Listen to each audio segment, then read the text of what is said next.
Hello everyone, this is Jitesh भैया। क्या हालचाल, कैसे हैं आप लोग, कैसी चल रही है भाई तैयारी। तो एक बात सबसे पहले मैं कहना चाहूँगा कि भाई जिसका भी 20 फरवरी को सोशल साइंस का पेपर होने वाला है, सामाजिक विज्ञान का पेपर होने वाला है, आप सभी को यार डरना नहीं है। ठीक है, पेपर देने जाना है, डरना बिल्कुल भी नहीं है। क्योंकि अगर आपने इस क्लास को पूरा देख लिया तो इस क्लास में मैं आपको बता देने वाला हूँ सोशल साइंस में क्या क्या आपके पेपर में आने वाला है, क्या क्या चीज़ें आपको तैयार करके जानी है और कहाँ से आप लोगों को पूरे नंबर मिलेंगे, कौन सी चीज़ें आपको बाद में लिखनी, कौन सी चीज़ें आपको पहले लिखनी है। तो इस वीडियो को अगर आपने प्रॉपर पूरा देख लिया तो सामाजिक विज्ञान सबसे ज़्यादा आपके लिए आसान हो जाएगी। मतलब इतनी आसान हो जाएगी कि आप आसानी से 70 में, भाई देखिए 70 में आप आसानी से 60 नंबर तक पहुँच सकते हो। तो वीडियो में बने रहिएगा और वीडियो में आप सभी के लिए सरप्राइज़ भी है। ठीक है, एक सरप्राइज़ भी है वीडियो में आप सभी के लिए। तो वह सरप्राइज़ क्या है उसको मैं बताऊंगा। तो उसको अगर आप फॉलो करोगे तो डेफिनेटली आप अपने 20 फरवरी वाले दिन सोशल साइंस का पेपर बहुत बेहतर करके आने वाले हो प्यारे साथी। तो चलिए सबसे पहले स्टार्ट करते हैं पेपर को हम लोग। और अगर मैं बात करता हूं पेपर की, तो पेपर आपको 3 घंटे 15 मिनट का करने के लिए दिया जाएगा। मतलब समय जो होगा पेपर को करने के लिए सभी को पता होगा 3 घंटे 15 मिनट का समय मिलेगा। 70 अंक का पूर्णांक आने वाला है भाई। और पेपर अगर आपको पास करना है ना तो मिनिमम आपको 23 नंबर लाने आवश्यक हैं। ये आप सभी को ध्यान देना भाई। पेपर कम से कम इतना तो कर लेना कि 23 नंबर आ जाएं, है ना। लेकिन आज की इस क्लास को देखने के बाद आप सभी स्टूडेंट्स के भाई 70 में आसानी से भाई 55 नंबर 58 नंबर भाई इजीली आ जाएंगे। बस मैं जो चीज़ बताता हूं उनको फॉलो करना। ठीक है, 2 तरीके के क्वेश्चंस आपके पेपर में आने वाले हैं, 20 नंबर वाले बहुविकल्पीय प्रश्न और 50 नंबर वाले वर्णनात्मक प्रश्न। ठीक है, तो ये 2 तरीके के प्रश्न आपके पेपर में आने वाले हैं। चलिए सबसे पहले मैं बात करने वाला हूं प्यारे साथी बहुविकल्पीय प्रश्नों की, जो कि आपके बोर्ड एग्जाम में 20 अंक के पूछे जाने वाले हैं। ये 20 अंक के 20 बहुविकल्पीय प्रश्न आपके पेपर में आने वाले हैं।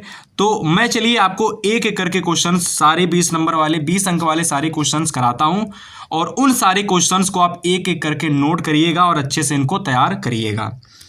तो चलिए भाई, सबसे पहले अगर मैं अपने पहले प्रश्न की बात करता हूं, सभी साथी ध्यान से सुनिएगा और सारे क्वेश्चंस को आप अच्छे से नोट करते हुए चलिएगा। ठीक है, सबसे पहला देखिए हमारा प्रश्न है कि फ्रांस की क्रांति कब हुई थी। ये 1 नंबर का हमारा क्वेश्चन है और जितने भी आपके 1-1 नंबर वाले बहुविकल्पीय क्वेश्चन आएंगे पेपर में, इन सारे क्वेश्चन को भैया आपको OMR सीट में करना है। ठीक है, OMR सीट में सारे क्वेश्चन करने हैं। तो इस बात को आप जरा समझिएगा कि सारे क्वेश्चन आपको कहाँ पर OMR सीट में करने हैं। ठीक है, तो फ्रांस की क्रांति कब हुई थी भाई, चलिए सभी लोगों को टिक लगाना है, सन 1789 में। देखिए यहाँ पर एक ऑप्शन आपका डबल बार आ गया है, तो यहाँ पर आप लोग कर लीजिए सन 1799, है ना। और सही ऑप्शन क्या होगा आपका, सन 1789। ठीक है, इसके बाद सेकंड नंबर क्वेश्चन की बात करते हैं कि इटली का एकीकरण कब पूरा हुआ।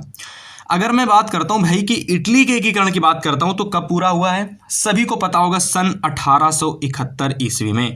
यानी ऑप्शन नंबर यहां से हमारा बिल्कुल 3rd सही हो जाएगा। इसके बाद तीसरा नंबर क्वेश्चन कह रहा है कि राष्ट्रवाद का प्रारंभ किस देश से हुआ। अगर मैं बात करता हूं कि राष्ट्रवाद का प्रारंभ किस वर्ष में हुआ, किस देश में हुआ और सबसे पहले कहां पर हुआ, तो सबसे पहले अगर मैं बात करता हूं किस देश में हुआ तो भाई वह था फ्रांस देश। यानी फ्रांस देश में सबसे पहले हम कह सकते हैं कि राष्ट्रवाद की स्थापना, राष्ट्रवाद जो था वह सबसे पहले आपको देखने को मिला फ्रांस राज्य में। ठीक है, इसके बाद चौथे नंबर क्वेश्चन को नोट करिए और सभी लोग क्लास जो देख रहे हैं भाई अपने आंसर को मैच करने की कोशिश कीजिए कि कितने आंसर आपको आ रहे हैं। और ये सारे क्वेश्चंस मैं आपको बता देना चाहता हूं भाई, आप सभी के लिए वेरी इंपॉर्टेंट क्वेश्चंस हैं। ठीक है, तो ये सारे का क्वेश्चंस का आंसर आपको पता होना चाहिए। अगर आपको नहीं पता है तो आप लोग इनको तैयार ज़रूर से करिएगा। ठीक है, और इसके अलावा जो भी साथी हमारे साथ जुड़कर तैयारी कर रहे हैं भाई, जिनका भी 20 फरवरी को सामाजिक विज्ञान का पेपर लगा है भाई, उन सभी को मैं बता देना चाहता हूं कि आप सभी के लिए बहुत समय पहले हमने एक सरप्राइज़, है ना, एक सरप्राइज़ आपके लिए मैंने प्लान किया था कि अगर जो भी साथी बोर्ड एग्जाम में 85 नंबर, 80 नंबर या 89 नंबर सामाजिक विज्ञान में लाना चाहते हैं, उन सभी स्टूडेंट्स को मैं एक सरप्राइज़ दूंगा। और अगर आपने उस सरप्राइज़ को फॉलो किया तो डेफिनेटली आप बहुत बेहतर नंबर लेकर आओगे। ठीक है, सरप्राइज़ क्या है अभी मैं आपको उसके बारे में ज़रूर बताऊँगा। ठीक है, तो वीडियो को एकदम स्टार्टिंग से एंड तक देखना। सामाजिक विज्ञान का पेपर सबसे अच्छा करके आप आने वाले हो। ठीक है, 5वें क्वेश्चन की बात करते हैं। कह रहा है कि मानव अधिकार दिवस किस दिन मनाया जाता है। तो देखिए, मानव अधिकार दिवस की अगर हम बात करते हैं, मानव अधिकार दिवस की अगर हम बात करते हैं भाई, तो इसको हम बनाते हैं 10 दिसंबर। ऑप्शन नंबर यहाँ से हमारा तीसरा बिल्कुल सही हो जाएगा। ठीक है, 6 नंबर क्वेश्चन कह रहा है कि इनमें से किस राज्य में काली मृदा मुख्य रूप से पाई जाती है। अगर हम बात करते हैं कि काली मृदा जो हमारी होती है, काली मृदा, ठीक है, काली मृदा सबसे ज़्यादा मुख्य रूप से किस राज्य में पाई जाती है। तो मेरे प्यारे साथी, यहाँ से आप क्या करेंगे भाई, महाराष्ट्र को सभी लोग बिल्कुल सही कर लेंगे। आगे बताइए 7 नंबर क्वेश्चन का आंसर कि पर्वतों पर मृदा अपरदन का साधन कौन सा होता है।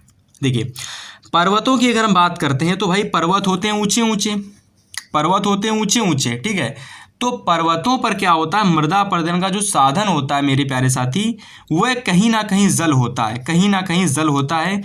तो यहाँ से आप लोगों का सही आंसर हो जाएगा जल। ठीक है, जल आंसर आपका बिल्कुल सही हो जाएगा, क्योंकि ऊंचाइयों पर जो पानी होता है वह नीचे आता है। तो जो ऊंचाइयों पर पानी जब नीचे आता है तो उसी के साथ साथ मृदा भी नीचे आ जाती है। तो ऐसे क्या होता है कि मृदा का अपरदन होता है। आ गया समझ में। तो ये सारे 7 क्वेश्चंस आप सबसे पहले नोट करिएगा, इसके बाद मैं आपको आगे के क्वेश्चंस को कराता हूँ। चलिए बात करते हैं भाई क्वेश्चन नंबर 8 की। फिलहाल 7 नंबर क्वेश्चंस का जो आंसर मैंने जल बताया है, काफ़ी सारे स्टूडेंट्स को हिमनद भी लग रहा होगा। ठीक है, बहुत सारे बच्चे कह रहे होंगे हिमनद भैया जी सही होगा। ठीक है, तो आप एक बार गूगल कर लेना और फिर हमें आप बताना कि आपका आंसर कौन सा सही है।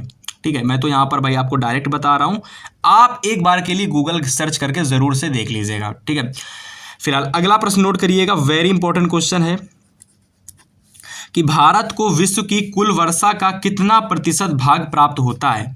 तो भारत को विश्व की कुल वर्षा का कितना परसेंट भाग जो होता है भैया, इंडिया यानी भारत को प्राप्त होता है। तो ये आंसर भाई सभी को पता होना चाहिए भाई, बहुत इंपॉर्टेंट है, 4% भाग प्राप्त होता है। ठीक है, आगे नोट करिएगा कि कौन सी फसल मुख्य रूप से जायद फसल का उदाहरण है। देखिए, जायद फसल की बात की गई है यहाँ पर, किस फसल की बात की गई, जायद फसल की बात की गई है। तो भैया तरबूज जो होता है ना, तरबूज, ये हमारी एक जायद फसल है। तो ऑप्शन नंबर 4 आपका यहाँ से सही हो जाएगा। रबी की फसलों को बोने का सही समय क्या होता है। तो जो रबी की फसलें होती हैं ना, रबी की फसलें, जैसे जिसमें हम लोग गेहूं की बात करते हैं, राइट, जिसमें हम लोग गेहूं की बात करते हैं या फिर जिसमें हम लोग आलू वगैरह की बात करते हैं, तो इनको जो बोने का सही समय होता है वह अक्टूबर से दिसंबर होता है। कौन सा समय होता है, अक्टूबर से दिसंबर। आलू हो गया, गेहूं हो गया, राई हो गया, आपकी जो जिससे आपका तेल बनता है राई हो गई, तो ये सारी रबी की फसलें होती। तो इनको बोने का सही समय अक्टूबर से दिसंबर होता है। ठीक है, इसको आप नोट कर लेंगे। बाकी आगे अगर हम बात करें 11 नंबर क्वेश्चंस की, तो बेल्जियम कहाँ पर स्थित है। बेल्जियम कहाँ पर स्थित है मेरे प्यारे साथी, अगर आप बिल्कुल सही बताओगे तो यूरोप को आप क्या करेंगे, बिल्कुल सही कर लेंगे। आगे बात करते हैं, निम्नलिखित देशों में कहाँ संघात्मक शासन नहीं है। तो संघात्मक शासन कहाँ पर नहीं है आपको ये बताना है, कहाँ पर नहीं है संघात्मक शासन व्यवस्था, कहाँ पर नहीं है आपको ये बताना है। तो श्रीलंका में संघात्मक शासन व्यवस्था नहीं है, बाकी भारत में, बेल्जियम में, और अमेरिका यानी यूएसए यानी संयुक्त राज्य अमेरिका यानी यूएसए, यहाँ पर भी आप लोग कह सकते हो संघात्मक शासन व्यवस्था है। भारत में तो पता ही है सबको है, बेल्जियम में भी है, लेकिन श्रीलंका में संघात्मक शासन व्यवस्था लागू नहीं है। तो सारे बच्चे क्या करेंगे भाई, इस वाले क्वेश्चंस को अच्छे से नोट कर लेंगे। निम्नलिखित में से कौन सा राज्य सूची का विषय है। राज्य सूची का विषय मुद्रा है कि विदेशी कार्य है कि बैंकिंग है कि व्यापार है। तो यहाँ से राज्य सूची की अगर हम बात करते हैं तो यहाँ से हमारा जो भाई व्यापार है ना, व्यापार, ये वाला आंसर हमारा बिल्कुल सही हो जाएगा। व्यापार हमारा क्या है, राज्य सूची का विषय है। भारत में पंचायती राज की स्थापना हुई थी। तो भारत में अगर हम पंचायती राज की बात करते हैं तो वर्ष 1959 ईस्वी में पंचायती राज की स्थापना हुई थी। तो यहाँ से 14 नंबर क्वेश्चन का राइट आंसर आपका हो जाएगा 1959, है ना। इसको आप बिल्कुल सही कर लेंगे। फिलहाल आगे बात करते हैं क्वेश्चंस की। अब यहाँ पर प्यारे साथी ऑप्शन आपको 1980, 1990, 1992, 1904 दिख रहे हैं, ठीक है। और मुझे ऐसा लगता है कि यार 1959 आपका बिल्कुल सही है पंचायती राज की स्थापना में। एक बार आप लोग गूगल करना इस क्वेश्चन को, और कमेंट करके बताना इसका राइट आंसर क्या है। ठीक है, फिलहाल मुझे ऐसा लग रहा है 1959 है। तो ये 4 ऑप्शन देख लेना आप लोग एक बार के लिए। ठीक है, इन 4 में से कौन सा सही आप कमेंट करके बताना। फिलहाल मुझे ऐसा लग रहा है कि 1959 है, जो कि ऑप्शन में नहीं दे रखा है यहाँ पर।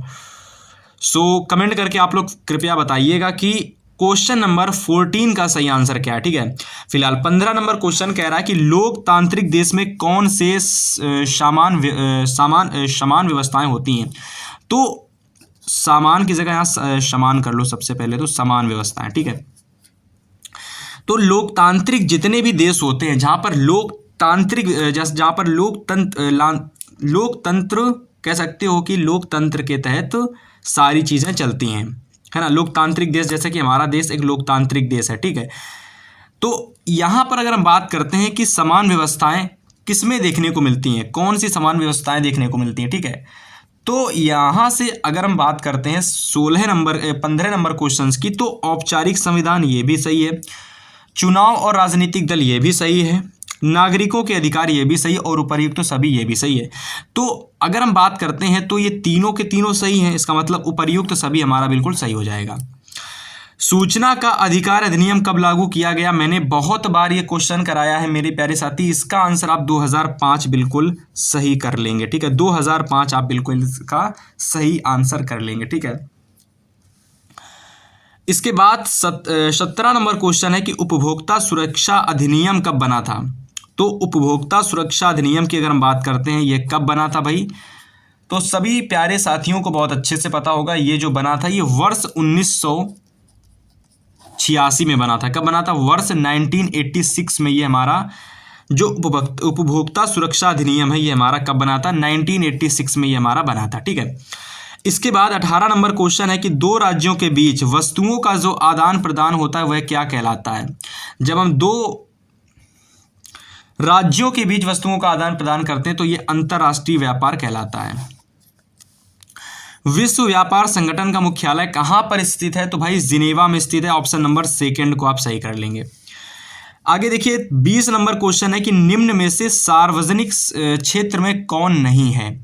देखिए सार्वजनिक क्षेत्र में अगर हम बात करते हैं, सार्वजनिक क्षेत्र में कौन नहीं है, तो देखिए डाकघर, रेलवे, सेल ये सभी होते हैं, लेकिन टिस्को ये नहीं होता है। ठीक है, तो बाकी ये रेलवे, डाकघर, सेल सारे होते हैं। ये टिस्को क्या होता है आई डोंट नो। ये टिस्को जो होता है सार्वजनिक क्षेत्र में नहीं आता है। तो ये आपके हो गए प्यारे साथी 20 ऐसे ऑब्जेक्टिव क्वेश्चंस। अगर आपको आते हैं तो बहुत अच्छी बात है, अगर आपको नहीं आते हैं तो आपके पास समय है, समय रहते इनको तैयार कर लो। अगर समय रहते तैयार कर लोगे भाई तो डेफिनेटली आप बहुत बेहतर नंबर लाने वाले हो बोर्ड एग्जाम में।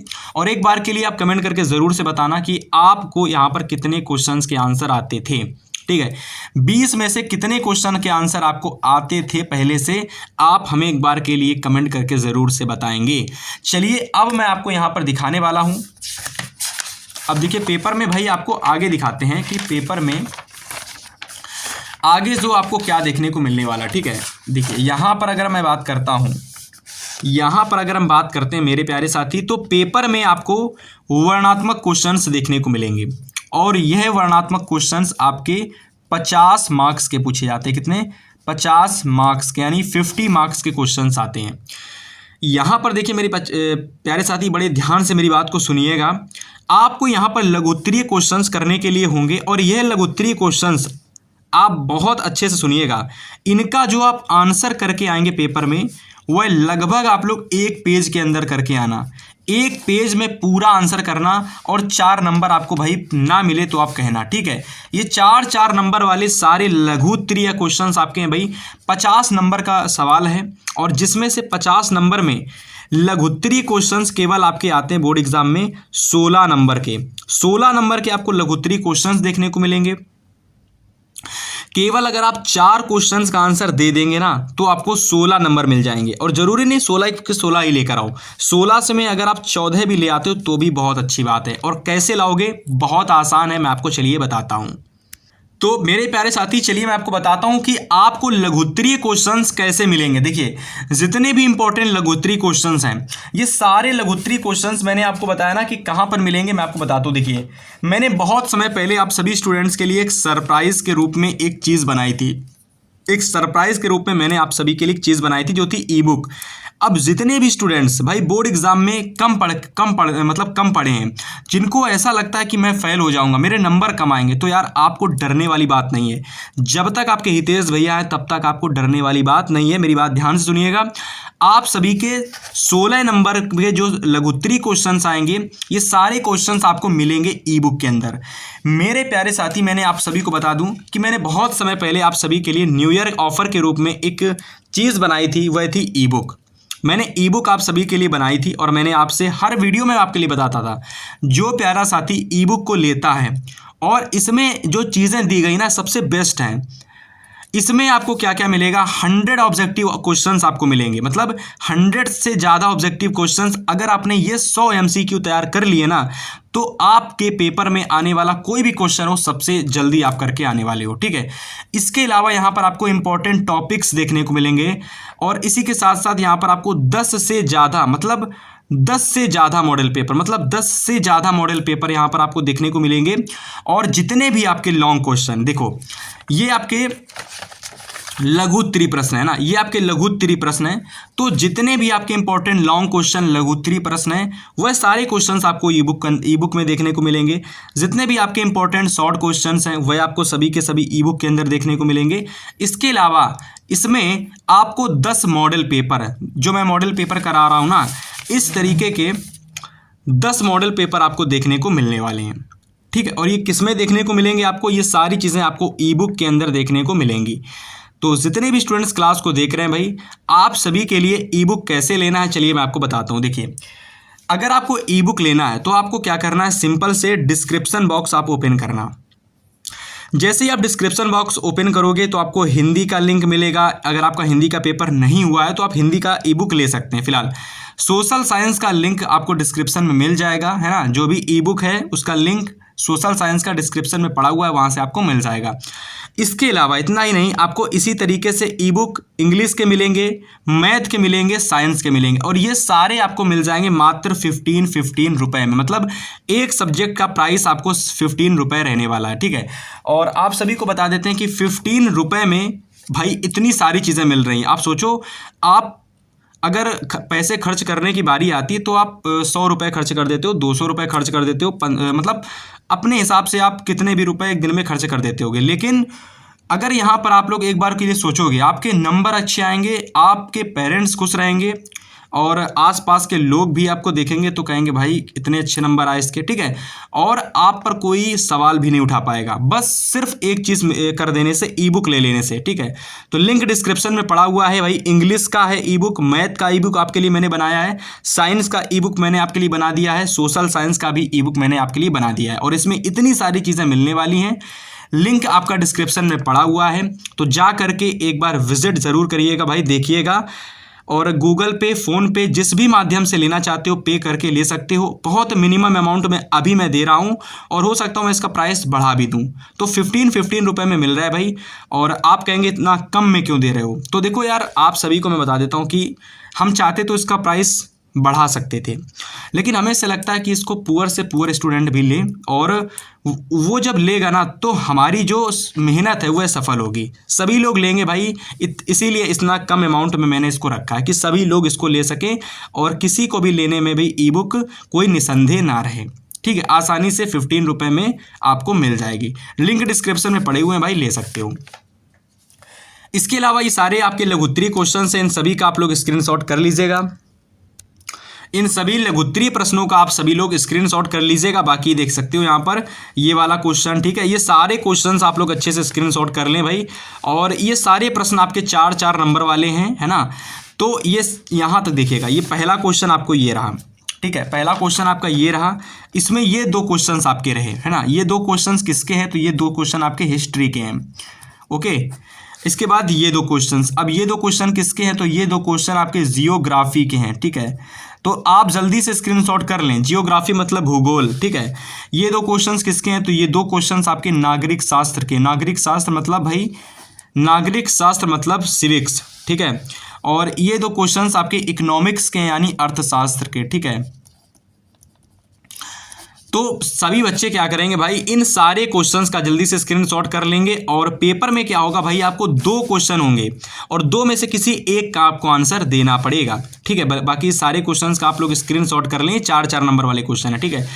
अब पेपर में आपके वर्णनात्मक क्वेश्चन आएंगे। जब आप 4-4 नंबर वाले क्वेश्चंस कर लेंगे तो पेपर में वर्णनात्मक प्रश्न आएंगे और ये पूछे जाएंगे टोटल 24 मार्क्स के। कितने भाई, 24 नंबर के ये क्वेश्चंस आपके पूछे जाएंगे, ठीक है। मेरे प्यारे साथी मेरी बात ध्यान से सुनना, आप लोग क्या करना, ये 4-4 नंबर वाले जितने भी क्वेश्चंस हैं ना, इन सभी को मैंने आप सभी के लिए ई बुक के अंदर बहुत सारे क्वेश्चंस डाले हैं। तो उनमें से कोशिश करना कि आप लोग कम से कम 20 प्रश्न तो जो हमारे लघुत्तरीय वाले हैं उनको तैयार करके जाना ही जाना ई बुक से, ठीक है। ई बुक मात्र 15 रुपये में मिल रही है, तो इसके बारे में तो बिल्कुल भी आप लोगों को सोचना नहीं चाहिए भाई, सभी को ले लेना चाहिए, ठीक है। फिलहाल अब यहाँ पर हम अगर बात करते हैं प्यारे साथी, तो आगे हमारे में विस्तृत उत्तरीय प्रश्न आते हैं, वर्णनात्मक सेकेंड। तो विस्तृत उत्तरीय प्रश्न जो आते हैं ये आते हैं भाई 24 मार्क्स के, ये आते हैं 24 मार्क्स के, ठीक है। 24 मार्क्स के आते हैं और इसका जो आप आंसर लिखोगे ना, इसका जो आप आंसर लिखोगे मेरे प्यारे साथी, वह आप लिखोगे 2 पेज के अंदर। कितने पेज के अंदर, 2 पेज के अंदर, ठीक है। मेरी बात बहुत अच्छे से सुनना, ठीक है। मैं गारंटी के साथ कह रहा हूं कि आप सभी लोग यहां से बहुत बेहतर नंबर लाने वाले हो, बस जो मैं बता रहा हूं उसको ध्यान से सुनिएगा, ठीक है। तो जो हमारे विस्तृत उत्तरीय प्रश्न होने वाले हैं उसका जो आप आंसर करके आएंगे पेपर में, वह आप 2 पेज के अंदर करके आएंगे, ठीक है। और ये 24 मार्क्स के क्वेश्चंस आपके पेपर में आने वाले हैं।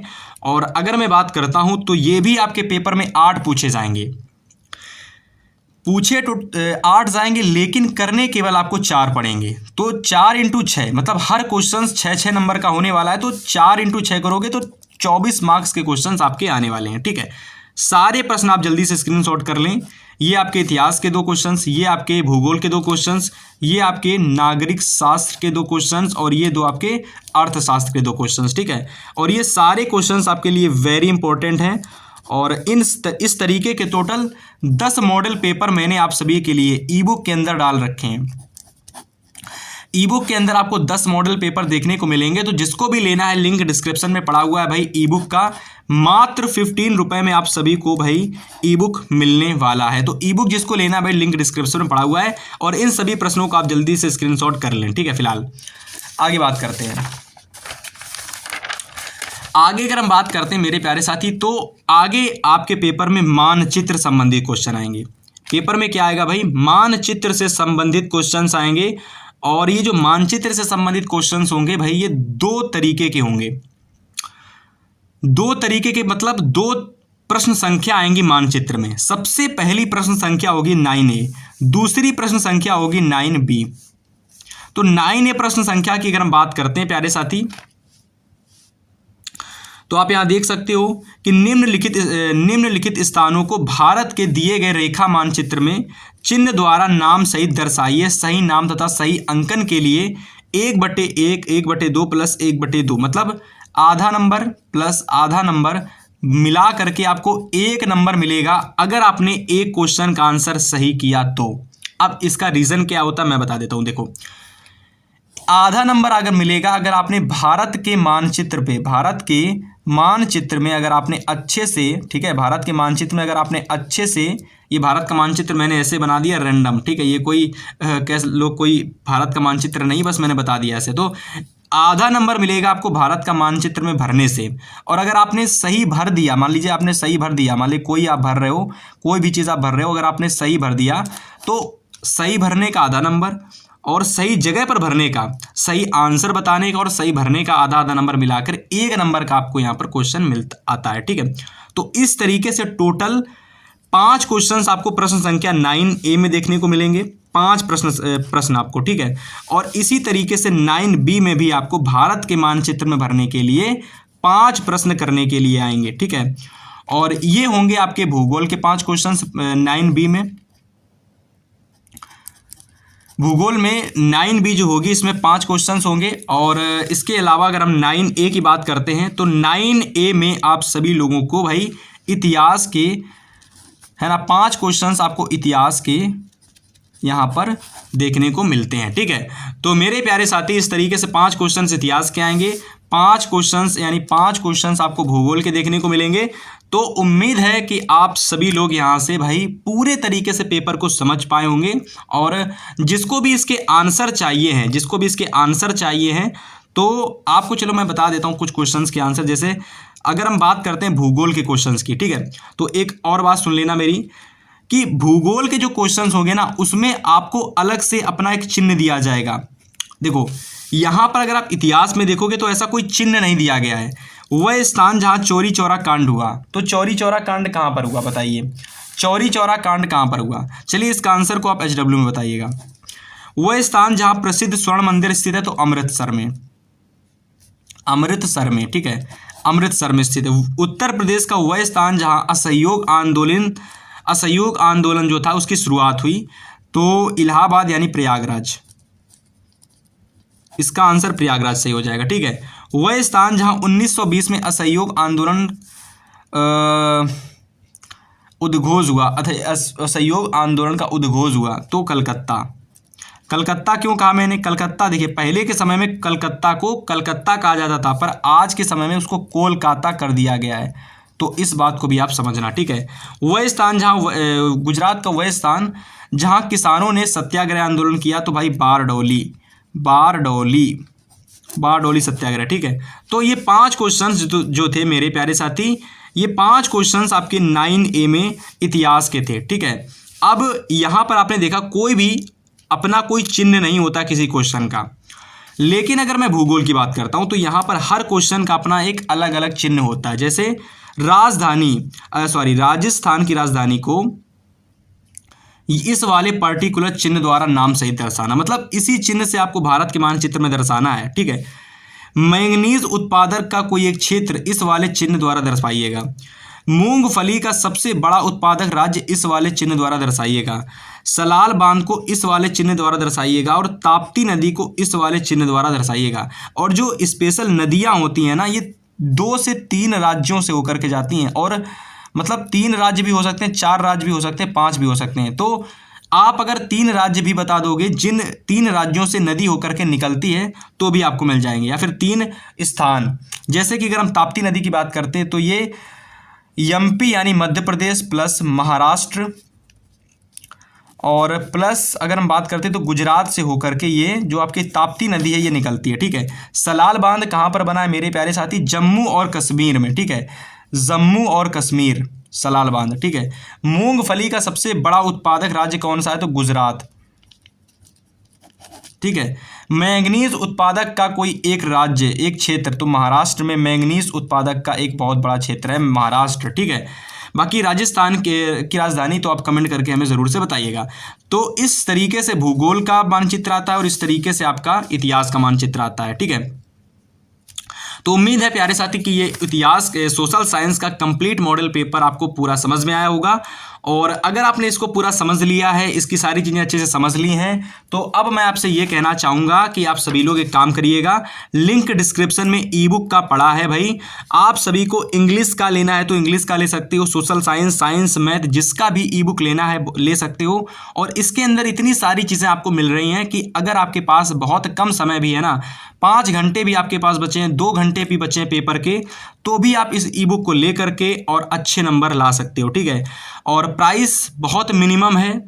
आप सभी को पता होगा कि अगर मैं एक बर्गर की प्राइस की बात करता हूँ, या फिर आप जो मोमोज़ खाते हो, या फिर अगर मैं बात करता हूँ फिंगर वगैरह, जो भी आप फास्ट फूड खाते हो, उससे कम प्राइस में ये ई-बुक आपको मिल रही है। ठीक है, लिंक मैंने डिस्क्रिप्शन में डाल दिया है, जा करके वहाँ से आप ले सकते हो।